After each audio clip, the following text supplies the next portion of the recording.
पूर्ण ब्रह्म सर्व सृष्टि रचनहार कबीर परमेश्वर जी की असीम कृपा से आप सभी पुण्यात्माएं सत्संग श्रवण कर रहे हैं। परमात्मा कबीर जी हम काल जाल में फंसे हुए सभी प्राणियों के इस दुख को जानकर समझकर अपने सतलोक से चलकर के यहाँ आते हैं और हमारे अज्ञान को समाप्त करते हैं।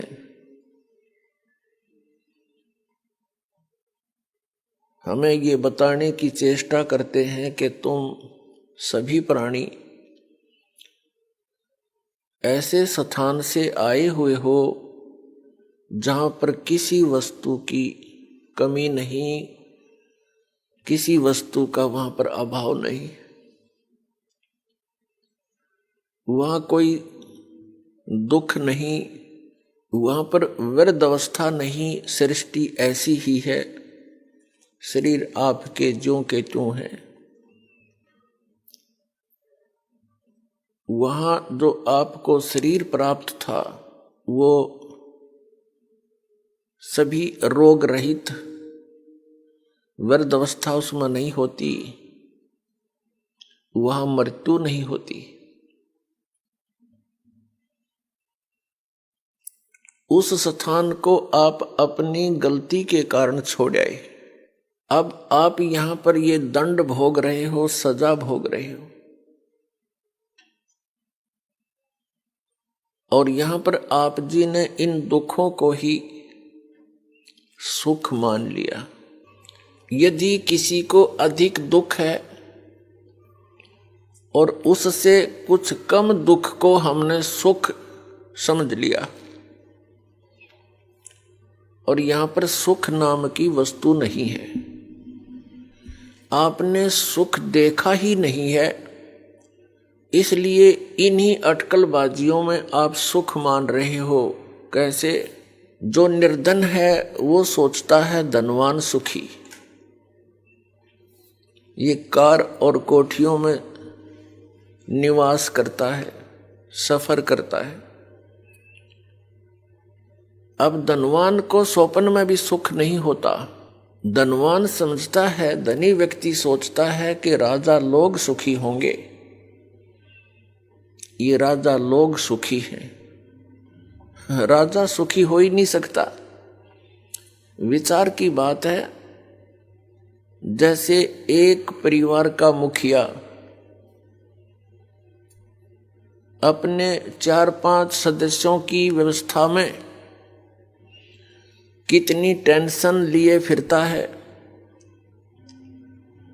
किसी को बीमारी है, किसी का विवाह नहीं हुआ, किसी का विवाह हो गया तो बालक नहीं, और 100 समस्याएं उसकी जान को बनी रहती हैं। राजा एक बहुत बड़े अक्षेत्र का मुखिया होता है। इससे खूब आसानी से अंदाजा लगाया जा सकता है वो कितना सुखी हो सकता है। स्वप्न में भी सुख नहीं उस व्यक्ति को जो राजा बना हुआ है।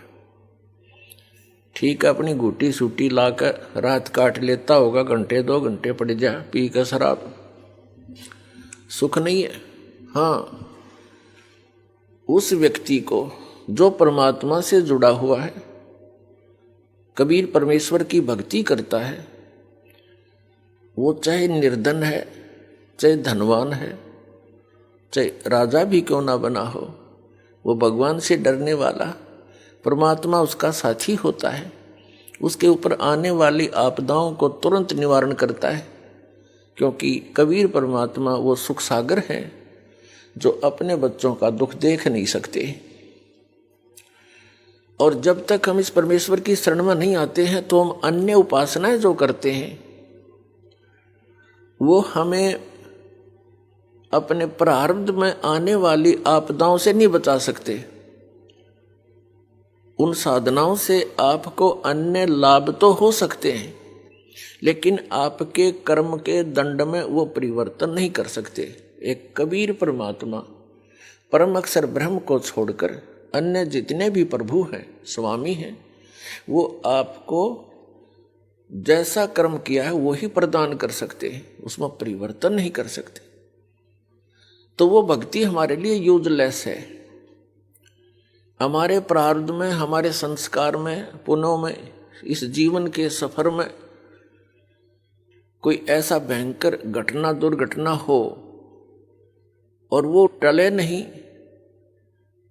वो दुर्घटना जब घट जाएगी और कोई ऐसी घटना हो जो इस आदमी का मनोबल तोड़ देती है, फिर वो भक्ति भी नहीं करता, छोड़ देता भक्ति को। और परमात्मा कबीर जी आप पर आने वाले आपके प्रारब्ध के संस्कारों को बदल देता है। जब हमारे ऊपर कोई आपदा आ जाती है और हमें पता है कि इसका कोई